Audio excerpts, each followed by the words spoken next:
And there we go. Make sure nobody's coming up in here on me. Alright, so this little area here is super. Now this cemetery has the most Woodmen of the World members and tombstones that I have ever seen. If you don't know much about Woodmen of the World, I haven't looked at too much, but I do know that it's almost the best way to describe it. It's like a fraternity for men, and it gave them life insurance policy, and which included one of these fancy woodworked Woodmen of the World tombstones, and I thought that was very neat. There has been people say that there were scams and stuff that happened. I don't know all that, but it's possible. Just kind of looking around. You guys check out this tree right here. It looks like a mushroom. And the last time that we were here, there was a tombstone under here that has sunken in, and it's so sad, but yet, you know, kind of that creepy vibe to it. So it's pretty cool. And it's very quiet. And oddly enough, if you look, all this high grass and grown up area here, you got tombstones laying on stuff, and then you have, ta-da, all cut grass in all the old areas. So it's kind of interesting. Sure, it means nothing. Maybe they ran out of gas. Who knows? I don't know. But it's interesting. And I'm thankful that they cut the grass so I ain't got to fight it over here. But they have the coolest looking headstones that I've seen. Now I'll go into more of the details of this cemetery here in just a minute, after we look around a few minutes. Now this guy here was a mason, but you can't really tell much. It looks like William Crawford, born in either 84 or 34, and died in 1908. Now, Masons is another thing I've been kind of reading up on. I don't want to share information because I'm still learning about it. But they done some people say mostly good things is what they've done. But then you have those that seem to think that they done some things behind closed doors. Now, what that is, I don't know. I don't know if y'all can see, but holy moly at the spider web that's right there on that sucker. Nope. Not me. No, ma'am. Hopefully not. Y'all will hear me scream like a girl. Now, the last time we were here, we did speak to the groundskeeper and told interesting stories of these trees that are out here, and how family members during this time period, as you can see, very old time period, 1800s to 1900s, a lot of them, family members, would plant a tree. They, you know, kind of as a memorial, I guess you would say. And so throughout the years, and I'm sure other people have thought of this probably, but for me, I didn't really think of it. But hey, I'm kind of airheaded. That the fact that he said that whenever he tends to the cemetery, which he doesn't get paid to do it. He's just a super nice guy out here doing a good deed for his church. But he did say that he can't touch any of the trees, no matter what they look like, how bad they look. You know, he said he can cut them back and make them look, you know, nice, but as far as taking any out that might be in the way of tombstones, as you see over, well, you can't see it, but we'll go over there as long as there's no spider webs. But the trees are interfering with the graves, and no matter what, they will not take them out of here, which I respect that. That's pretty, you know. Let's see who we got here. Flora Gillis McLean, 1845 to 1926. Wow. My grandmother was born in 1921, I believe. So it's hard to believe that that's that far long ago. It's very peaceful out here. Kind of creepy. I don't even hear too many birds. I do want to go under this tree, but I know there's going to be spider webs, and I don't like spiders, guys. I guess I'm going to have to woman up for you guys. Now this here looks like they marked off some spots where possibly graves have broken over time. Thankfully, they did mark them so the family, you know. But, yep, it is still sunken in, guys. Let's see if we can see it. Alright. Look at that. You know, and if there are no family members out, you know, probably even left. I mean, this is Mr. Monroe. Looks like C.O. Monroe. It's hard to see. I don't see when he was born, but he died in 1911. So, you know, I'm sure I am sure he was born much earlier than that. So, with that being said, like, there's no one here anymore to tend to his grave. He's all out here by himself. Sad. The tree here, I don't see any spider webs yet. The tree is very interesting in which it grows.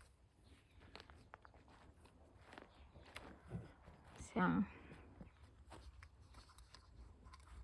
you could see whether or not this REM pod, if we set it up, maybe we could talk to Mr. Monroe.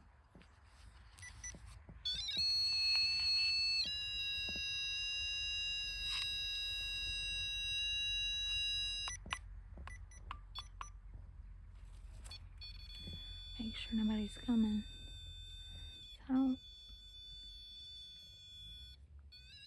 I don't fancy investigating when strangers are around.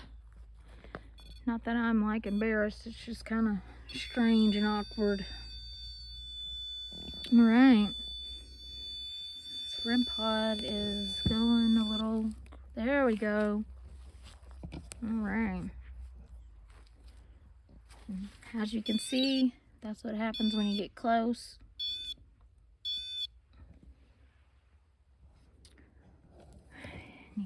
I can't even really get to poor Mr. Monroe. Ooh, shadow. Oh my gosh. I pray there's no spider webs. I'm whacking them down, guys. I'm whacking them down. Alright.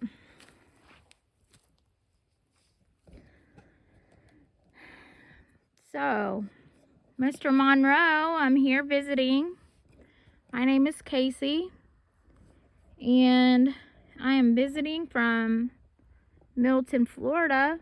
I'm about an hour and a half away, and I've been here before and visited you and thought I would come back. Are you happen to be here with me?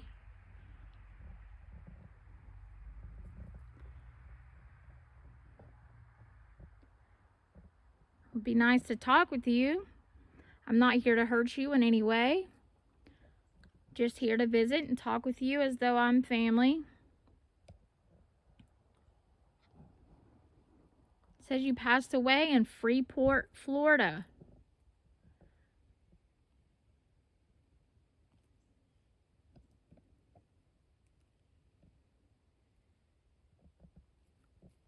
Do you have anything you'd like to say?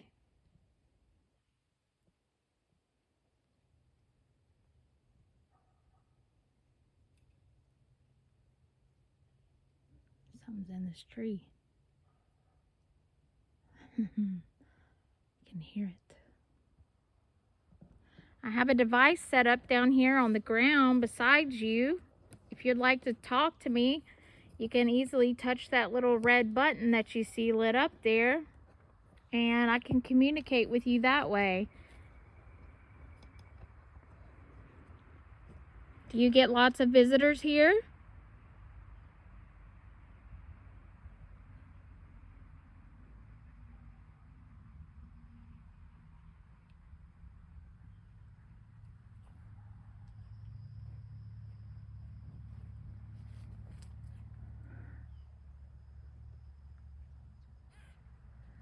There's some birds that sound like they would attack me in a minute.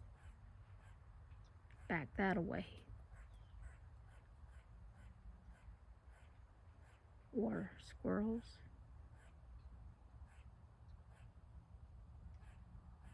I don't know.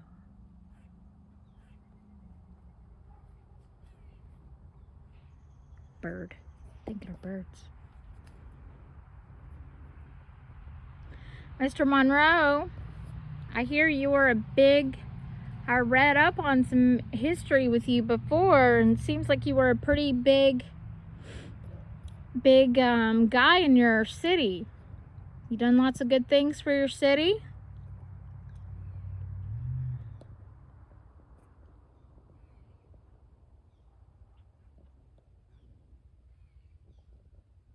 Looks like your wife here may be laying beside you.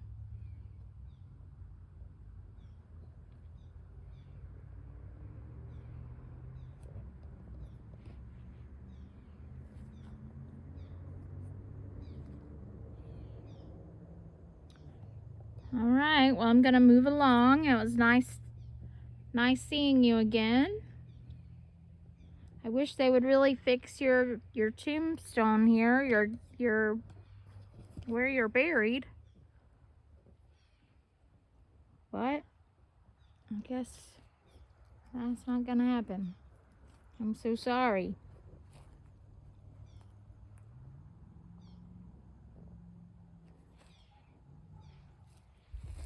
I'll go back through there. Ooh. All right. Don't want to walk over anything here. I'm going to turn this off a minute till we find someone else that we want to chat with. Maybe. Now, y'all, these, I'm telling y'all, are some of the oldest. Ooh. Hope that's a dog. These right here are actually little children. This one says GB and Hattie Campbell. Oh, daughter of Emmalina. Emma, are you here?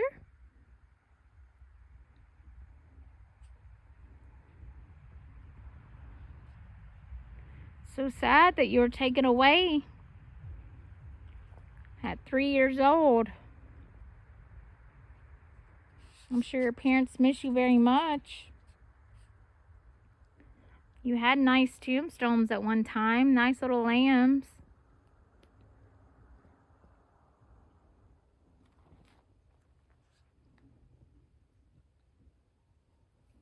Lots of history in here. Let's see this one. This one looks interesting up here.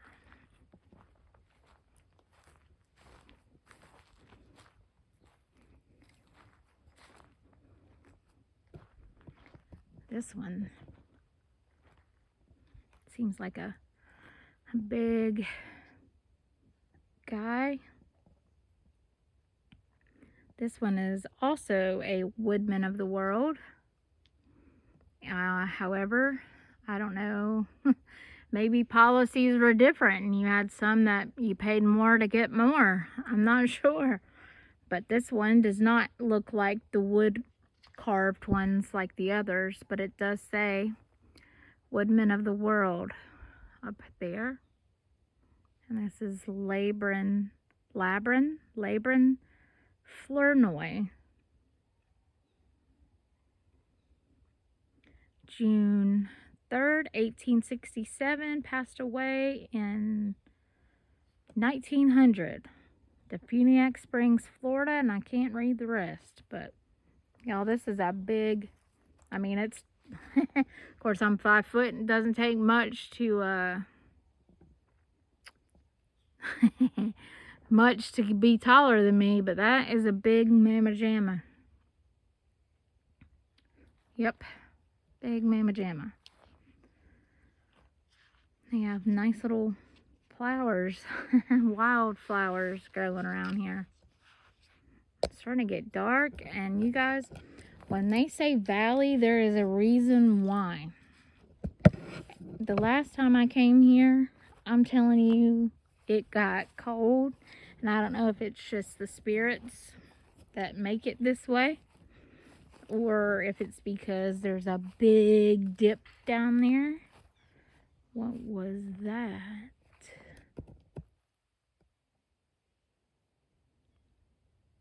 That was something big, like somebody hit metal.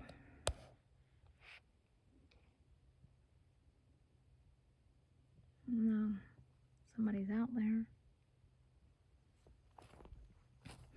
Oh, I just have the biggest fear of people walking up on you, and that's all. You gotta really be careful when you're out investigating by yourself. I mean, especially when you're a lady. I mean, of course, men too, but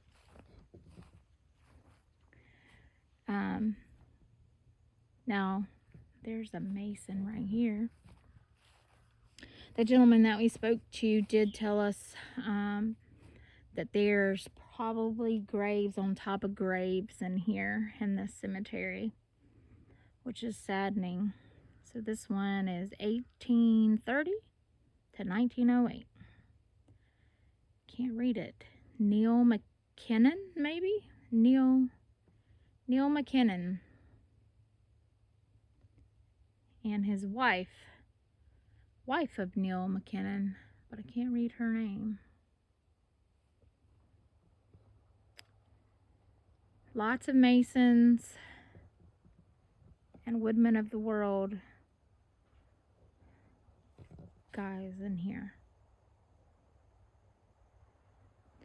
Now, I don't know if you guys can see that tree line back there, but there's nothing but a big valley dip, nothing but deep woods back there.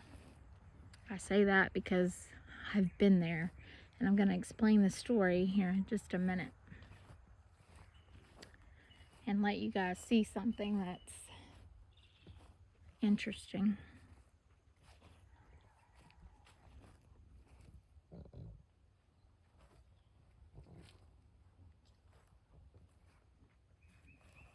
The further back you get, the colder it gets.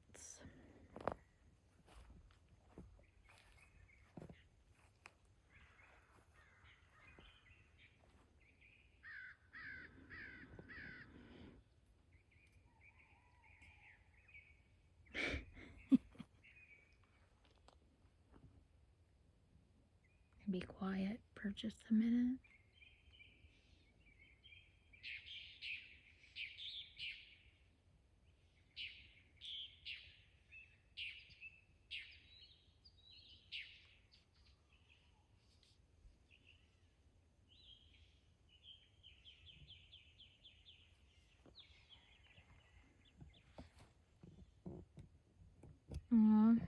This one is an infant. infant daughter. Now I did read that at this time there was like yellow fever, things like that going on, like a pandemic through this time era in this particular area during that time. So there are a lot of children in here, unfortunately, and it's really sad. But see if I can zoom back out. Here we go. Let's see how some of this is taken care of. Now look at this one. So this was a woodman of the world here. And the grave has broken, and it has a tree growing, trees from maybe acorns or some sort of something that's fell over time, and no one's touching it. It's interesting. I don't get it. Of course, I do know that they don't have a lot of volunteered help here to keep up the grounds, so that could be part of it. But obviously there's no family member that came and broke this and planted trees in here. So I don't know, it's sad.